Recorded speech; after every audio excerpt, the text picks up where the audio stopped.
All right, we're live. Welcome to yet another virtual Ice and Fire Con panel. This is our book club panel. This is the Ice and Fire Con, the actual book club where we read books other than Song of Ice and Fire.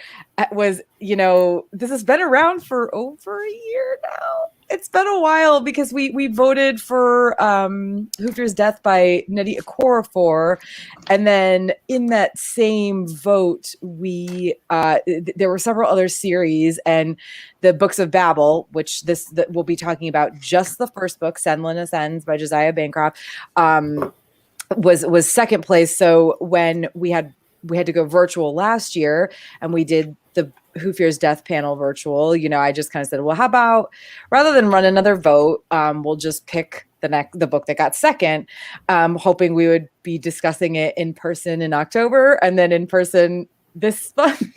But alas, but the good news is I am like 99% certain that the series is concluding with the fourth book, which is being released in November. So I feel like that gives everybody plenty of time to, if you haven't read books 2 and 3, to read those and then read the fourth one, and then we can discuss the rest, like the series as a whole, in person, please, at Ice and Fire Con a year from now. So yeah, without further ado, we'll kind of let you guys introduce yourselves real quick, and then we'll jump in and talk about this for a little while. So Wendy, go ahead. A little bit about yourself. I'm Wendy. I used to be a meta writer, not so much anymore, but I'm a panelist. I'm a writer. I'm a Twitch affiliate streamer. I play a bunch of games. I write a bunch of stuff. I talk about politics. I talk about literature. I talk about movies a lot. And this is my first time reading the book. So. Oh yeah, I guess I should have said I read this book a million years ago, like 2014, I believe. So I had to reread for this panel, but it's an enjoyable book. So Bobbie, go ahead and introduce yourself. I'm Bobbie Sperry. I'm just a fan. That's pretty much it. I mean, I have a day job. I'm married, have 4 kids, but I just absolutely love this con and absolutely love the people that participate in it, and love book clubs. I have, I think, 3 that I'm a member of. Oh my gosh! Apart from this one, so I'm a voracious reader. And so I love the idea of having a panel for a book club. So look forward to getting together in person. Yeah. I don't think you're just a fan, Bobbie, because at the end of the day, that's what we all are, right? Yeah. Yes. Well, I mean, I'm on Twitter. I mean, I got to be on a podcast with Scad and with Matt, Davos Fingers. They had some patron people that got to volunteer and be on there just to pick on their favorite chapters from the Song of Ice and Fire, which was very hard, by the way, to narrow it down. But but that was really fun. So beyond that, I just sit in the sidelines and make happy faces all the time. Well, and Lydia, last but not least. Hello, I am Lydia. I do not have a YouTube channel or a podcast, but I was Tyrion in Westeros, an American musical, which will probably never leave me, which is okay. I'm okay with that. I am sewing strong on Instagram. Sometimes I put pictures of cosplay up there, but I'm a folklorist and I work in a library. And I, too, am just a fan. But also a librarian. And also... I am working on my 4th degree at present in library science, yes. I do have a doctorate in folklore as well. That's I had cool. no idea. All right. Well, so yeah, let's jump right in and talk a little bit about Senlin Ascends. Now, we have kind of, the 4 of us had like our Facebook chat where we talked a little bit about our overall feelings about the book. And I think I can't remember, Bobbie, if I saw anything specific from you, but I think I know Wendy and Lydia and I are kind of in agreement that Senlin is obnoxious. Like, Oh God. like none of us really. Not my favorite protagonist. not to put men down, but in the way that men in that era, I guess, are pretentious. Master mansplainer, Yes. Yes. romantic, like Very. There was this one part, I think we was talking to Mariah, and she said this, like, she was saying that I like being at the center of things, and he's like, well, you're not technically at the center of a circle, center of a circle. I'm like, shut the hell up, dude. He's mansplaining her own, like, her own thing. And she takes it in stride, but like, it took me a while to get into the book because I just kept getting really annoyed at the protagonist. I had a lot of questions about what Maria sees in him at the beginning. Yeah, I don't think I get it until the proposal scene where he gives his romantic speech. But same, still. He's just very long-suffering. Or things just don't bother her. Maybe she is just more easygoing and just doesn't hold on to things as much as I would, for example. Oh, for real. I feel like, I mean, in the end, like a couple like that, they do actually complement each other in a lot of cases. The problem is, can they complement each other and also continue to stand each other for the rest of their lives? I don't know. I feel like he's long suffering. I think she's going to end up being the long suffering one. I think it's more insufferable, to be honest. How did you learn about this book series, Tara? Because the author, he was self-published for a while, right? Yes, before he was picked up by a major publisher. Yeah. So he's a friend of a friend. I am trying to recall. Basically, like, my friends, a couple that I know from Dragon Con, they also live in North Carolina, so they lived about a little over an hour away from me when I was living on the East Coast, and so I was able to see them kind of outside of Dragon Con fairly regularly. And I want to say that it's the husband, Ian, who's a graphic designer. He designed the cover or the covers for these books, and they're really, really, like, they're really cool covers. Like, he's like, and he did some Game of Thrones stuff for a while. Ian's got a lot of really cool stuff. But so, like, I want to say that Ian suggested to my, at the time, the guy I was kind of seeing, and that, hey, like, I think you guys would enjoy this book. So I read it, I want to say like 2014. And that was back when it was still self-published. And then I actually have a copy of the second book that I bought from Josiah and had him sign at C2E2 in 2016. And it was sometime after, I want to say it was like a year or so after that, maybe a little bit longer, when he got a deal with, I think it's Orbit. So yeah, like he self-published the first two, and I was really, really excited when I found out that he'd been picked up by a publisher, because I do, as much as Thomas Senlin is just so frustrating and like you just got to kind of force yourself through the first at least half of the book and like just. I mean, I guess not everybody would feel that way. For my part, it's like, I just kept thinking, and I think, Lydia, you said something similar, like this, he's got to learn or he's never going to, or he's going to die. Yeah. so there's some funny, like, twists and turns with things. Cause like, should we actually just like give a brief summary of the book first, just for anybody who might be watching who hasn't seen it? I think we have a written summary in our document. Yes, from the website. The Tower of Babel is the greatest marvel of the Silk Age. Immense as a mountain, the ancient tower holds unnumbered ringdoms, warring and peaceful, stacked on one another like the layers of a cake. Thomas Senlin, the mild-mannered headmaster of a small village school, is drawn to the tower by scientific curiosity and the grandiose promises of a guidebook. The luxurious baths of the tower seem an ideal destination for a honeymoon, but soon after arriving, Senlin loses Maria in the crowd. Senlin's search for Maria carries him through madhouses, ballrooms, and burlesque theaters. He must survive betrayal, assassination, and the long guns of a flying fortress. But if he hopes to ever find his wife, Thomas Senlin must do more than survive. This quiet man of letters must become a man of action. Yeah. That's the movie pitch, y'all. Just putting it out there. Yeah. I'll be honest, this would make a good movie. I think it would Senlin too. Would Ascends, watch. Julie, eh? It reminded me of the novel Stardust by Neil Gaiman, which also Yeah, that translated was very another one I well meant to put on my film. list. Mhm. That's another one I meant to I put on the list. I didn't read it or watch the movie. I just couldn't. Really? I don't It's know. very different from the book. What do you have Something against isn't- Neil isn't Gaiman, that the one Bobbie? that's got?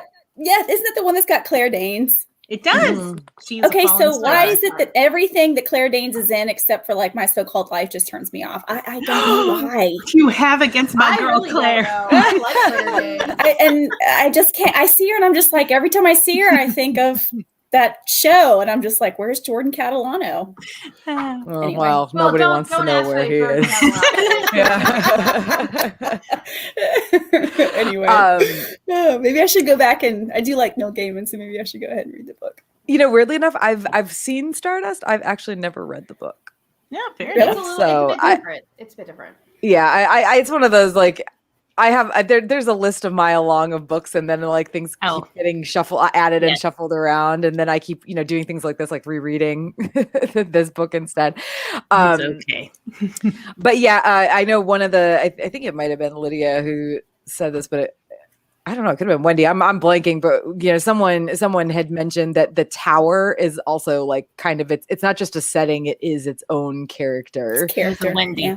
Mhm. Okay, and it has layers like an onion in Shrek, Or a parfait, It's a pretty. I would if it's a parfait, it's one that's been like left in the fridge for about a year. Sorry, I got disconnected for a second. What were we saying? What did I Oh, no, I just said that we had talked about how the tower itself is actually like it is kind of it's not just a setting, it's a character as well in a way. Yeah. Oh yeah. I mentioned. Yeah. It's basically it is the kind of the main character of the book more than, or at least I wish it was. I mean, it's got depth. It's not sentient. It's got really, character. but- It's got a is thing it? to it. It's got. Well, it's got mythology. Maybe it's like the yeah. fall of the House of Usher, where the tower is sentient in the end. Oh gosh. Senlin ascends. That's what to we're going to find sentience. out in the fourth I don't book. know. At the very top is like the head, and it's just. So has It's actually- everybody here read the Mm-hmm. other books? Mm-mm. I Or have just not. the first one? Tara, you've probably read them all, right? I have, and I don't want to I don't want to spoil anything for sure. Yeah. So. No, I don't want to either. But my problem now is like I kind of rushed through them all and trying to separate what happened in the first one, the second one, and the third one, because he wrote them so well. Well, and the good That thing you is feel that like you do have to do rereads or something to remember what happens and what. Yeah, the good thing is like with the first one, it's very clearly, I mean, it is very clearly separated out by Senlin's experiences in first the marketplace, like the skirts, and then the basement, and then I think that's all like part one, and then part two is the baths, and then part three is New Babel, where he is like actually has a job and is working and stuff. And it's like I'd kind of forgotten how long he actually was in not so much the baths, but in New Babel. I mean, he was there for months and months and months. Yeah, his perception of time isn't that great either. Or at least it starts out being labeled as kind of vague. Like I remember in the beginning when he's in the skirts and he's just like waiting for Maria to show up again, like, or waiting to find her or whatever. He's like, oh, he'd been waiting for weeks or days or something. Like, and I was like, well, how long has it been? Like, you know what I mean? Like, and then finally when he's up in the bath, he's like, I've been looking for 5 weeks for my wife. And I'm like, oh, huh, okay. It's like a shopping mall in that way, where there are strategically a lack of clocks, because the point is to make you forget how long you've been there and to continue to shop. And in Especially part, the parlor. I would say that in that case, it's a casino. Yeah. Oh, yeah. I was also thinking of another thing I was looking for. I was trying also. Percy Jackson was another thing I wanted to put on the list of things this reminds me of. So I'm going to put that in there. Sorry. And I haven't read that. The books are much better than that terrible movie. Okay. I've heard that. But yeah, so no, yeah, like, I like the shopping mall.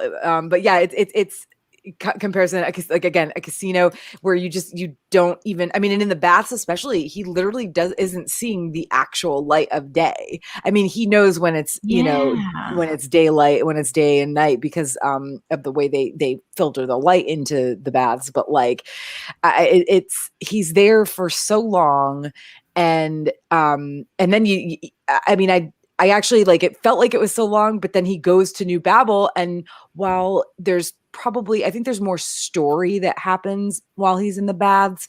The New Babel part it's a little bit odd because it's like part there's diary. a plot turn in there. Yeah. And then also a change in the way the book is written too. You know, which is interesting. Yeah, this book definitely can like changes genres kind of, because like it's a full-on art heist for like a good part of the book, and then it becomes like a conspiracy thriller, and you know, like that sort of thing, like, because it's, you know, as he makes like discoveries about the tower and like tracking down Maria's whereabouts after he ascends, like after Senlin Ascends, it kind of does kind of a bit of a genre shift.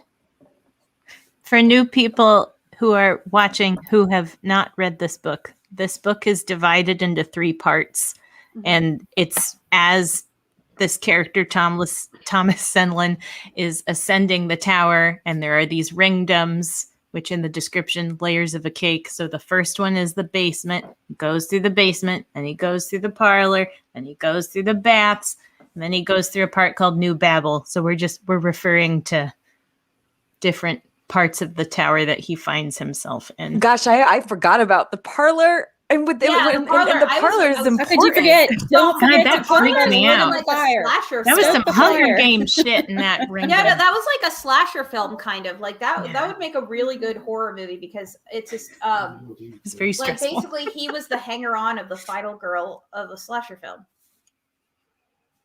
Yeah, it's very much like. I don't know how I forgot about the parlor entirely. But I was like, when are we going to talk about the parlor? But that was like probably one of my favorite parts of the book. Really, I like. Why? It goes by so quick. It goes by quick, but I liked it. Okay, everybody knows I'm a creepy body horror weirdo. Okay, everyone knows that. It just reminded me of like, it kind of reminded me of like a slasher film. Like it reminded me of like a lot of horror films I've seen. Like the scene where Edith is getting branded, for instance. Like it actually, there's this movie by Gore Verbinski called A Cure for Wellness, and when he's giving descriptions of the things of the treatments people are getting, like the guy with his head in the thing, and you know, and he knows that the guy's eyes are being sucked out, and people are being branded and stuff like that. It reminded me of like that movie. It reminds me of like a lot of things that and I like that sort of stuff. And I really liked Edith as a character. I thought Edith was very interesting. I thought it was really, really funny. Like she decided, like, well, my husband won't give me a divorce, so I'm going to go spend all his money until he does. So also for listeners who are new to this, as Senlin or anybody is ascending through the tower, if you do something wrong and are unaware of the protocols of this world, you will be sent back, punished, and removed. Do not pass go. Do not collect $200. So there's a lot at stake while Senlin is ascending, and some of those punishments involve having your eyeballs stuck out and getting. Oh my god! Can we talk about just how it sounds so great? You know, Senlin goes from being this man with these dreams, and he's so excited, and he has this little world he's put in his little box, and he's got everything figured out because of this guidebook, right? And then he gets there, and people are dying because rocks are falling from somewhere off the tower and just landing on them randomly. Yeah. And nobody's like panicking about that. Who wrote this guidebook? Yes. So, like, You're every forgetting all these chapter really opens- important parts. every chapter of the guidebook, like every chapter opens with like a passage from the guidebook, and so like each of these different like ringdoms are for people who don't know, the different ringdoms are like these like different sort of like ecosystems, and they all have their own rules. And they have, so like the first one is like this kind of like slummy marketplace, right, where a bunch of people are hanging out, and then that's where he loses Mariah, and then he goes in the first level of the chamber is of the actual he loses her right outside the tower, actually. And then the first layer of it is like this kind of this slummy, awful place. And then the second, unless you're an alcoholic, the beer go around. Yeah, there's a giant beer fountain. How can I forget the giant beer fountain? If you don't mind peddling for beer, man, you love that place. Yeah, it's like, and I love that drunk journey for me. things. Yeah, it sounds like a paradise, but it's really not. And Like much of it's the sort tower. of like, it's sort of like Coachella on day 3. Everyone's throwing up everywhere. And then the second level is this place called the Parlor, where everybody's conscripted to be part of a play, like a LARP. It's basically a giant LARP, and you're immediately shoved into it, and you're given tasks that you must adhere to, you must do, and if you don't do them, you get straight up like branded, so you can't go back up the tower. And then if you keep trying to go back up, they start plucking out your eyes, and probably some other parts too. And with that play, the boundaries between reality and fiction are deeply blurred. And that's what makes it so scary. Yeah, like they take them out of, like, it seems like they've reached the end of the play because the play goes wrong.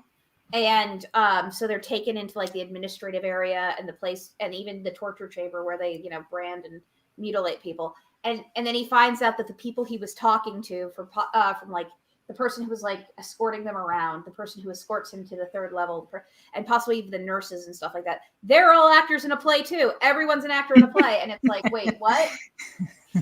Yeah, I had forgotten that part entirely, that they were all actors. So even when I was reading, and granted, it's been like over 7 years, I think, since I first read this book. So like when I was reading that part, later when they bring up the fact that they are all actors, even, even the administrators and the nurses, I was like, oh shoot, how did I forget that? Because and I think like we've kind of touched on the scariness. Like the fact of the matter is, most people go through the Parlor and they either hang out there, they go back because they enjoy it. There's one guy that Senlin talks to that just loves acting the part of the young in love dude, and in this play. But like, most people who go through the Parlor, they just go through it. You know what I mean? Like, as long as they don't forget to stoke the fires, they get through it and it's fine. So what happens with, and even Edith says she's been there for weeks, like doing this play over and over again. And then just all of a sudden she happens to get stuck, not just with Senlin, but with, one old drunk guy who, like Lydia said, the lines between reality and the play have blurred, and the guy legit like murders. Thinks he's the jealous husband, and he tries to murder. But that kind of begs the difference, though. Like, this guy probably something happened to him in real life. Yeah. Probably fairly recently, and that's why he has lost his mind. Well, that's kind of like Westworld too. Mm-hmm. I think. I was going to say Westworld. Yes. I was like, that guy would have been great at Westworld. Where people come to this fictional location. I say fictional, but if you've seen the show, it's more complicated than that. But they come to this location to participate in a fantasy that's cathartic for them.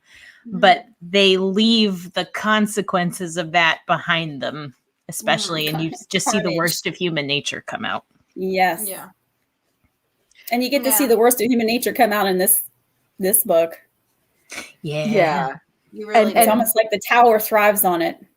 Oh, for sure. And in fact, and what ends up happening is he stoked the fires in every room, because he was told every room you go into that's marked with your initial, you have to stoke the fires, and that's the instructions given to everybody in this play. Yes. And here's the thing, like, he manages to do it because he's just like really, anal retentive about things. But because Edith the woman he meets who plays the wife, doesn't do it. Like it doesn't like she did it for like months and months. I think she said she was there for 3 months or something. It's a long time to be LARPing. Apparently people get really addicted to the parlor or something. Like some people like get really addicted, and that's why they keep trying to go back up. And she's been playing the wife for months, but then like she starts getting distracted, possibly because the new husband character was just being so crazy. So it slipped her mind to keep stoking the fire. So while Senlin is granted, like you get to go up to the baths, she's branded and punished, and it's really, really depressing because you get to know this character, and she's really great. And Very resourceful. Yeah, very resourceful. And there's this part where like it's the first time Senlin really seems to like get a blow to it, like really start to internalize the fact how much he doesn't understand things, I guess. Mm-hmm. And he said, and it said something like where she talked about how Edith, for her part, was frank in her answers, because she's interrogated about her life, and she goes, Edith, for her part, was frank in her answers, though the questions struck Senlin as being far afield from the matter at hand. She was 34. She was from the farmlands of southern near the town of Nice. She had spent 2 years at a women's finishing school, which she quit to return on her family's farmland, where she oversaw 200 or her family's 300 acres. She could ride a horse, repair a fence, and follow the rolling of the land to find water even in an arid valley. She was also recently divorced after 9 months of marriage. And then in Senlin, he's like, he starts giving the circumstances of his life and how he's employed and he's married. He has no children. He doesn't really have any family. And he suddenly says, like, confessing himself so succinctly embarrassed him in a manner he could hardly express. In short form, he seemed so unremarkable, so unaccomplished. Perhaps he was unremarkable, but he didn't feel that way. And this is a guy who kind of spends a few parts of this book kind of looking down on other people. Mm-hmm. So it's kind of it starts when there's a little bit of sense being really knocked into him. And he's not just being. And she's not even doing it on purpose. You know what I mean? She's just telling him who she is. And I mean, let's be real. I think we all have probably had a little bit of Senlin in us at times, like where you really, because we're kind of all raised to like think that we are like the center of, I mean, we're the center of our own worlds, but a lot of people expect to be the center of other people's worlds as well. And you know, most of us, I think, grow out of that as we, you know, grow up. Like it's much more of like a childish, you know, way of thinking and living. But yeah, like Senlin just he seems to just still be like, he is the headmaster at the school in his town with his students, and he's very I mean, and he thinks he's read this guidebook and he just knows it all. And seeing him get that early comeuppance, it's pretty. And it keeps happening. Schadenfreude. Back into it as things go on. Like at first you think when he gets robbed the first time, you think, okay, he's learned his lesson. But then he kept doing stuff like that, and it was like, and what's funny is that I think there's like this interesting point where when he's up in the baths, and it's actually pretty early after he arrives in the baths. He comes up, he's like searching for a new book to read because now the guidebook at this point is just pissing him off. And he finds this pamphlet on how to become basically a human trafficker. Yes. And at this point, he's learned not to trust this other book. And so he very selectively decides, I'm not going to trust this book too. And I kind of understand the impulse because this other book about this whole environment completely led him astray. But it's like, this is a lot more in line with the stuff you've seen thus far than the guidebook.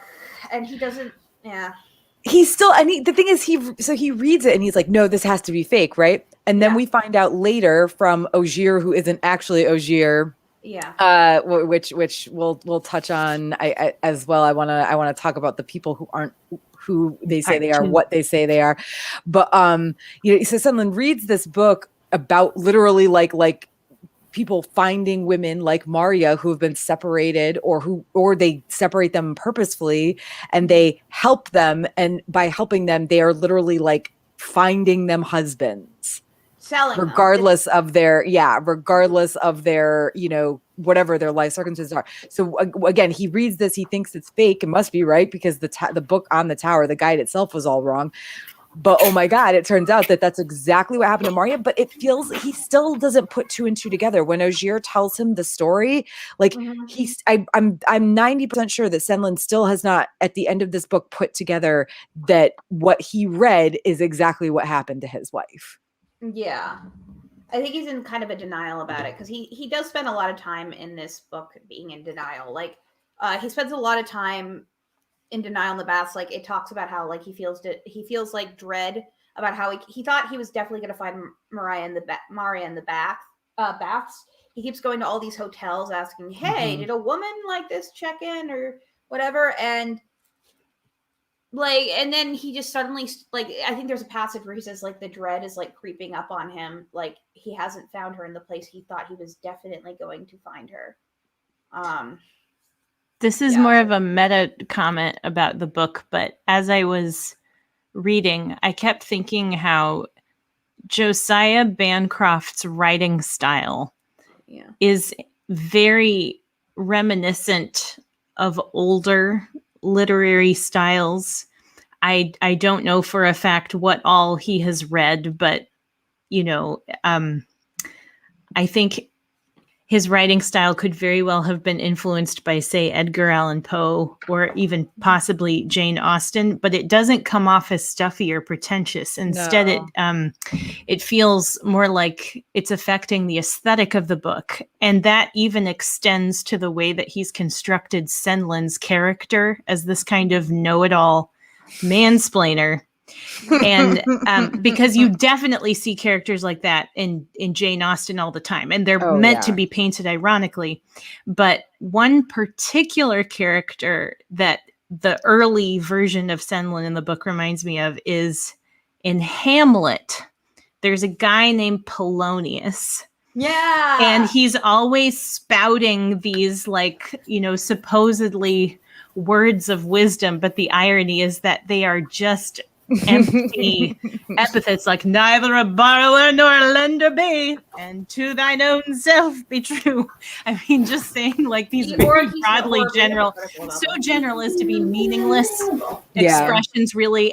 But he has a very puffed up sense of like his own wisdom and knowledge, and is most certainly meant to be a comic character.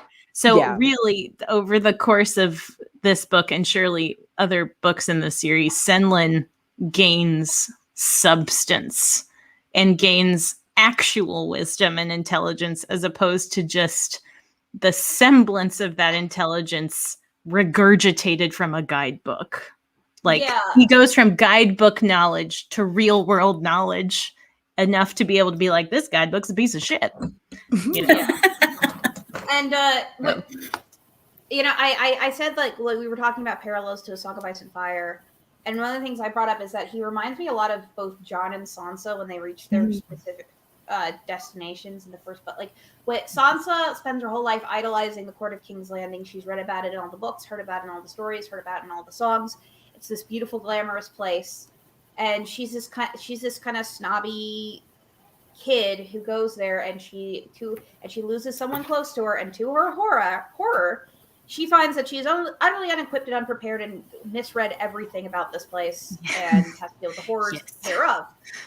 Same thing with Jon. Jon spends his whole life idolizing the Wall and the Night's Watch, and he's heard all the stories and he's read all the books and he's heard all the songs about the brave men of the Night's Watch and how honorable they are. He goes there and it's a ghetto ass place filled with a bunch of orphans, and he's this snobby kid who thinks he's better than everybody and he knows better than everyone, and he knows nothing. He knows nothing. He loses his uncle, someone close to him, and he does spend some time searching for him, and he ends up going on this big journey, and I mean, it's just this like big thing. Both of them are like, because of their upbringing, are brought up to like idolize these places they don't know about, and they're both kind of snobby, and they're both have like these really whacked out weird worldviews, and both have to become less snobby, have to become a little more understanding of the world around them, and Jon, like, empathetic, like he's more classically educated than a lot of the people he surrounds himself with, and he holds a lot of the people around him, whether they be the wildlings or the other neophytes into the Night's Watch, the new recruits into the Night's Watch. He holds all of them in like a lot of disdain. And then Sansa, like Senlin, she trusts a lot of the wrong people, and she's like very ill-equipped to handle the struggles ahead of her, and has to she has to play a part, like pretend to be part of a household that she isn't really a part of. She has to pretend to be like a good Lannister subject and the future queen for a while Senlin has to pretend to be the butler. So that's some parallels I saw. I agree with the John one for sure. That was yes. Absolutely. I can't remember. I think I left a comment on the doc or maybe in our chat about it. Like the you know nothing, Jon Snow. It's very it's very apt. So big themes in this first part of the book are definitely a loss of innocence. Yeah. And becoming jaded too in the midst of that loss of innocence. And then also not trusting anybody, which is very much a Game of Thrones theme, like Ned Stark going to King's Landing and being like, the world is full of noble people, right? People with morals. No. Oh. And also, I thought this whole thing was a commentary on capitalism. That's totally what I thought as well. 100%. Yeah. There's, I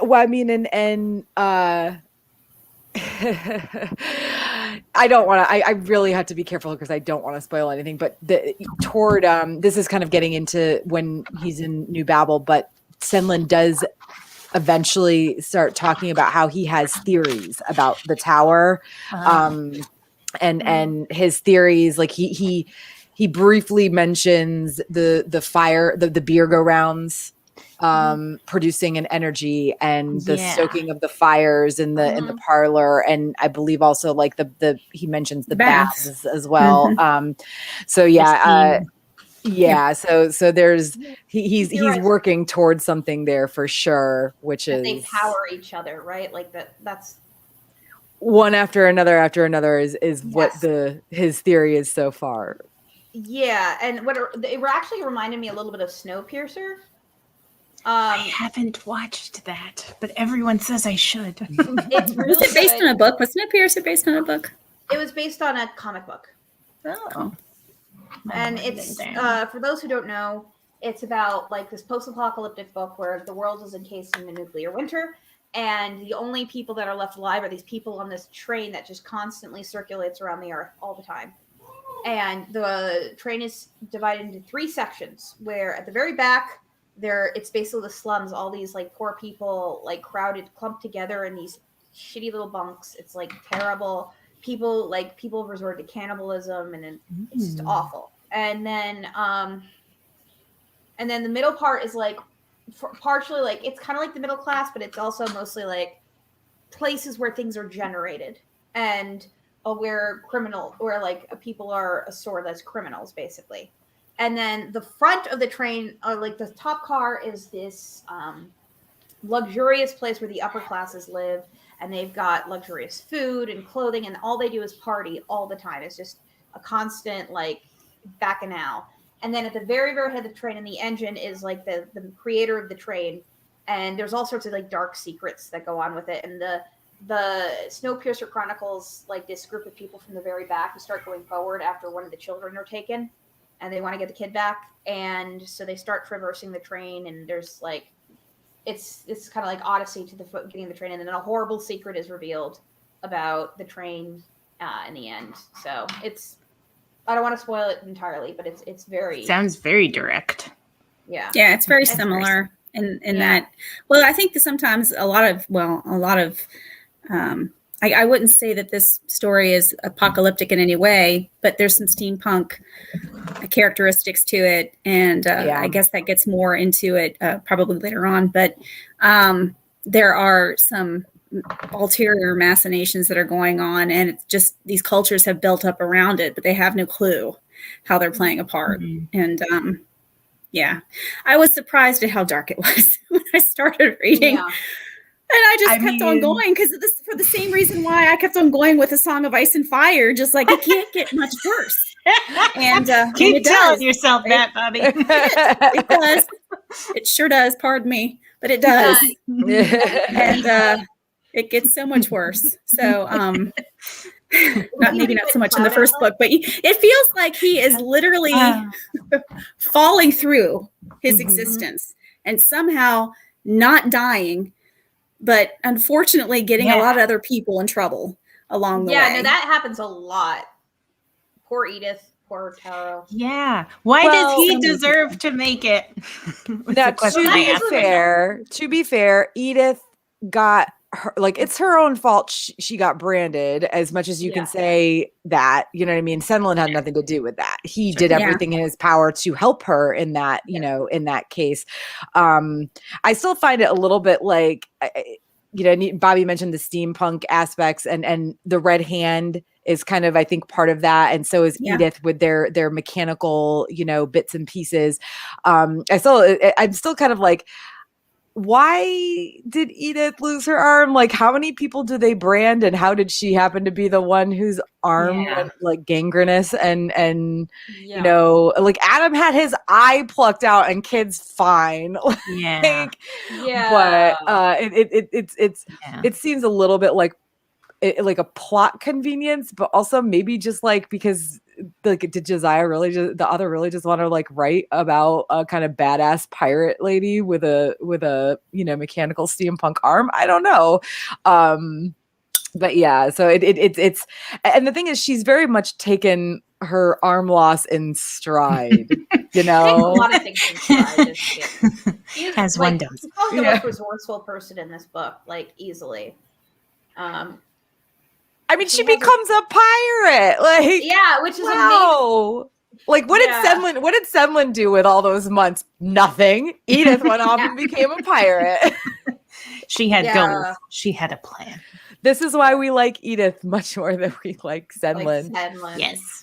Well, because she had a plan, whereas Senlin is just hoping, like you said, falling at some point somebody's going to help him. He literally fails upward.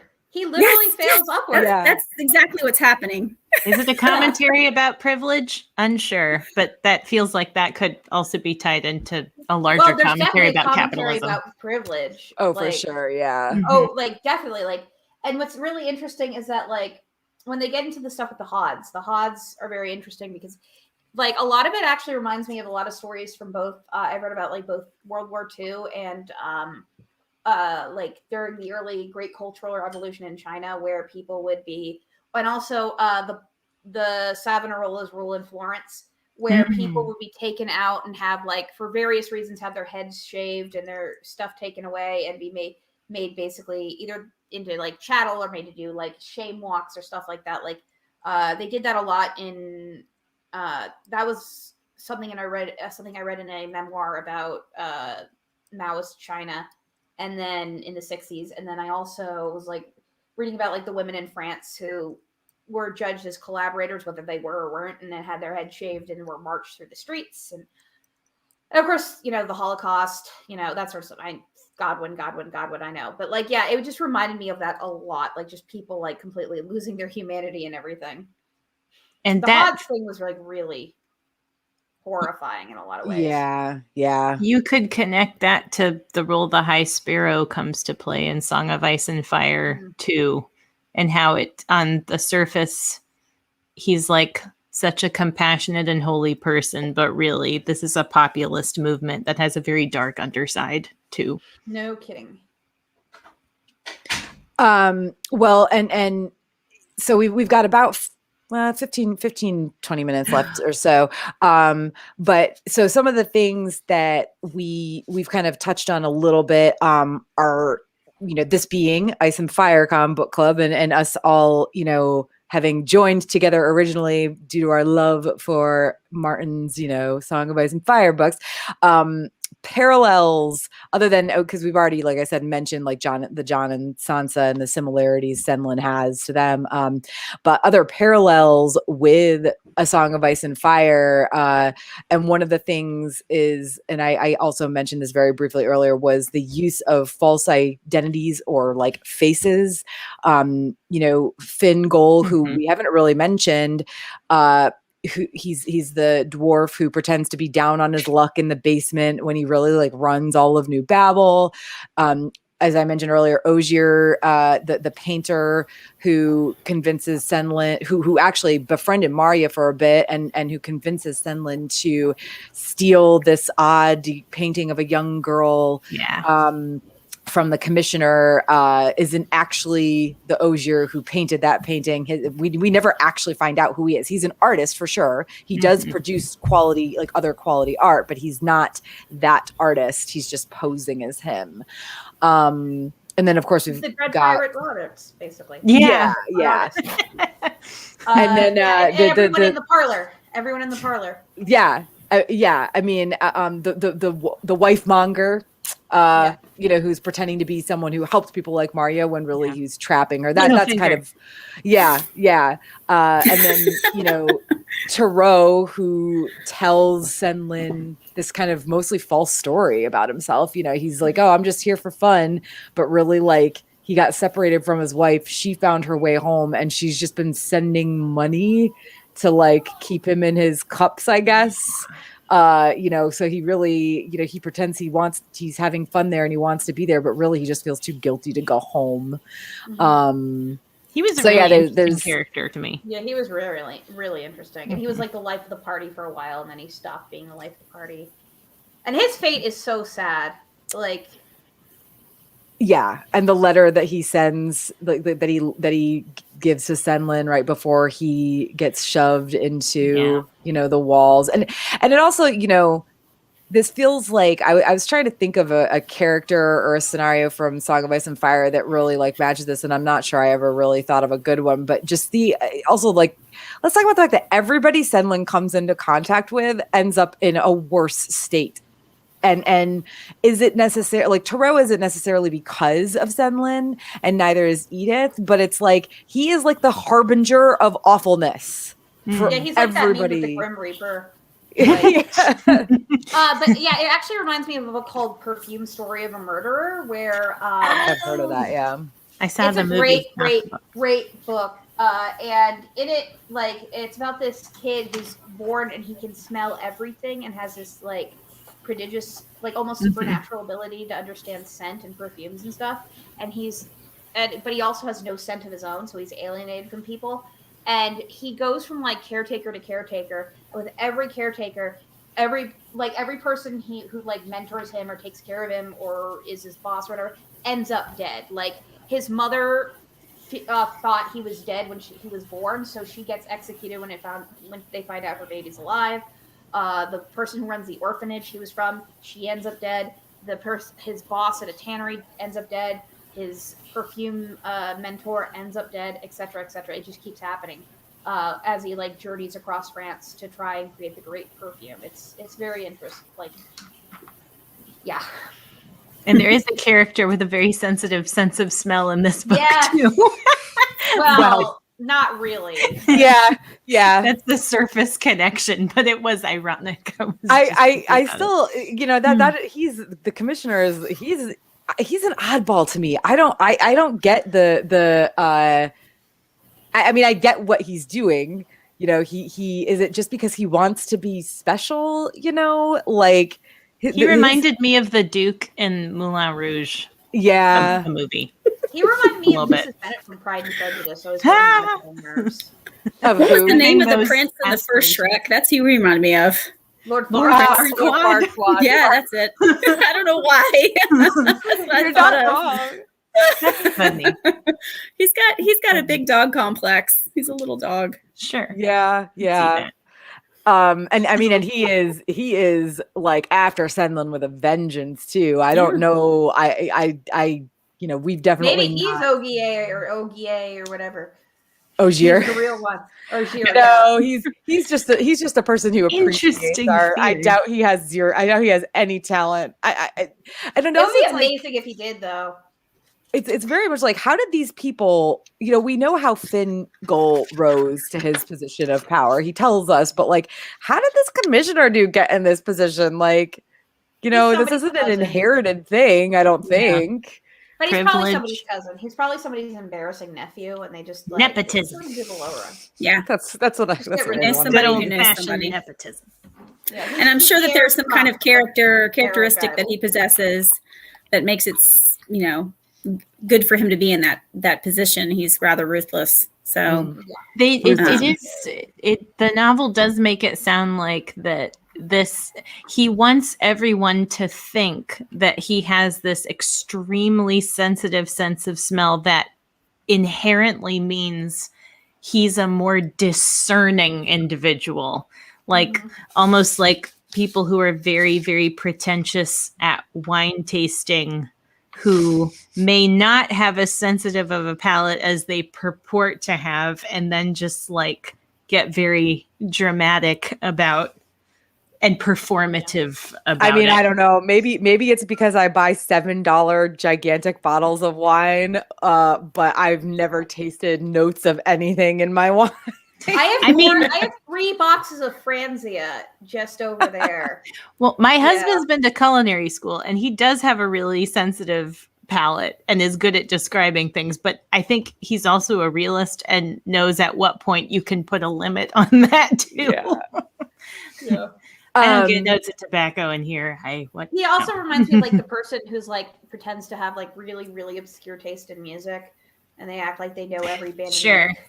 Jimmy Kimmel once did a sketch where he had people go to Coachella and make up band names and ask people if they knew who the band was. And they were like, "Oh yeah, I know Sock Drawer Monster or something like that." And it was like, yeah, I knew them when they were still underground. Yeah. It's Tool's song, "Hooker with a Penis." read the words. It's great. So yeah, I mean, we've got about 10 minutes or so left. Did you guys want to talk about any other specific Song of Ice and Fire parallels, or just kind of like, closing, like, I don't know, not quite closing thoughts, I guess, but like some last thoughts about, how this book kind of wraps up and everything? I like that as an open ending. It reminded me of the Golden Compass a little bit. It did have that's one thing I liked it and I didn't like it. I was like, damn it, now I gotta I like an open ending. I like an open ending myself. I think the character of the Red Hand, who we haven't talked about at all, is a lot like the Mountain, and specifically when he becomes Robert Strong, there's an element of mechanical menace to him. And I guess Song of Ice and Fire is primarily a magical world, and magic is the technology of that world. And this novel has more of a steampunk aesthetic to it. So technology is the magic of this world. But I suppose, interestingly, Robert Strong in Song of Ice and Fire melds those two things in a way, right? Because we assume that Qyburn is studying properties of medicine and then using them in very dark ways, in Frankenstein-y ways. Yes. And so I suppose there's something in there about using, just because you can do it, should you? And monsters are created in both cases. Yeah. But the world building is really good too. Creating the societies, the ringdoms, the cultures with each one, the diplomacy and lack of diplomacy. There's just so many layers. There's a lot of good characters. He takes his time and in not such a way that you get tired, but that you're drawn in further because he takes his time. So I think the two are similar in that regard with their writing. I wonder if he's a gardener. I don't know. The author, you mean? He cultivates. Yes. And how he writes, like George. Yeah, I'm reminded actually of a comic series that I followed for a bunch of years. I need to catch up on it though. It's called Girl Genius, which is also not technically steampunk, but steampunk-esque. It's gaslamp fantasy that melds science and technology, and there are certain like horrible things that lurk within these areas. Like there's this one entire arc of the comic series where the main character Agatha has to enter her family's castle, which is actually this horrifying, monstrous, looming, living castle, and it's like Silent Hill meets Beauty and the Beast, and it's just horrifying. It's an interesting description. Yeah, it's there's monsters in every corner. Half the rooms are on fire, and there's like torture techniques written on the staircases and stuff like that. It's crazy. So it reminded me of that a little bit. Have you guys seen that? I want to say it's a 1920s movie called Metropolis. Yes, that classic. I love that movie. I feel like there are some parallels to that in here too. Like, look how we're building this wonder of nature or whatever, and yet there are these darker consequences to it. And this is only the first book in this series, but I feel like that's where we're going to find out why it's not a paradise. There's a Maria. Yeah, I feel like. Oh yeah, yes. Also, like kind of this ideal archetype. Mm-hmm. I realize there's there's a oh my gosh, a Q&A with Josiah at the end of my copy of Senlin Ascends. And I don't think it specifically ever asks, I don't think he was ever asked in this Q&A like what specific things inspired him. Mm-hmm. But he does say that the original idea came from when he read Invisible Cities by Italo Calvino. Oh. It's a travelogue, but of kind of magic realist, a fantasy travelogue. Yeah. And he actually was a poet. He was, and so this book started as a collection of prose poems. Mm-hmm. So that probably speaks to the how we've kind of talked about his writing style as a whole. But I mean, we keep talking too about we keep calling it like steampunky, which is absolutely the case. But I've always been curious, the Amazon puts it in historical fantasy action and adventure, and epic fantasy. And I definitely see the historical fantasy and also fantasy action and adventure. I'm not, epic fantasy, for me, epic fantasy feels more like Song of Ice and Fire is epic fantasy, a huge world operatic that is like, I mean, Tolkien, obviously. Yes. Epic high fantasy. Earthy. Yeah. Mm-hmm. But but it's odd to me that those are the categories that it's put in when it really has so much more to it. And I think that I hope, I know Bobbie has already read the other books. I hope Wendy and Lydia and anybody watching this does, I really hope to introduce more people to this series, because as most authors do, Josiah definitely grows as an author from the first book, through the second and third books. But also we get so much more of these side characters. Yeah. We haven't really talked about Valida and Adam and Iron. Iron is great. She is she's the Brienne of the book. Exactly. So we do get so much more, background and then just stuff about them and their stories and in the future books. So it's one of those yes, Senlin can be pretty insufferable at times. I still think that this book as its own is a really great book, because I think that the writing is really good, and we've talked about the world building is great. So Senlin is pretty insufferable, but we do get glimpses into I think the future of this series that I really think people who continue on with it will be very pleased with. I have to say, Senlin is insufferable, but he is a very well fleshed out character. I know this asshole. I have met 100 different Senlins in my life. Yes. And he does he's growing for sure. He's growing and changing. And I think the biggest thing that's frustrating is oh my gosh, by the end of the book, it's how is this not happening faster? How is he not getting better faster? But I mean, if he did, then we wouldn't have a series. And and it's but it's still not quite as maddening as Tyrion in Song of Ice and Fire, and how he actually seems to get progressively worse. Yeah.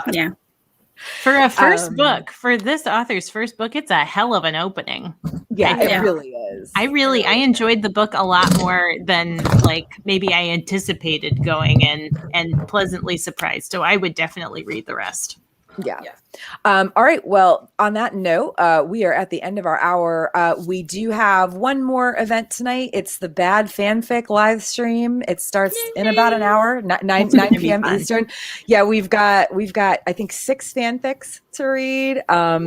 So they're very varied in length. There's a couple pretty short ones and a couple slightly lengthier ones, but we're gonna make a time of it. We're gonna probably talk about some past bad fanfic panel experiences and stuff like that. So hopefully people will join us at 9. And then of course we have 3 things happening tomorrow. One is our Patreon hangout that we did with David J. Pearson almost a year ago. Has been a hidden patron only video since we did it, but that's going to be public tomorrow morning. And then of course we've got the Feasts and Festivals of Ice and Fire, which Lydia is doing at noon. And then our last panel, which is Stonks in Westeros and beyond at 2. So, all right. Well, so you guys have a lovely night. Thank you for chatting about the book with me. And hopefully we will get to in person talk about the series as a whole in a year. I hope so. Bye. Yeah.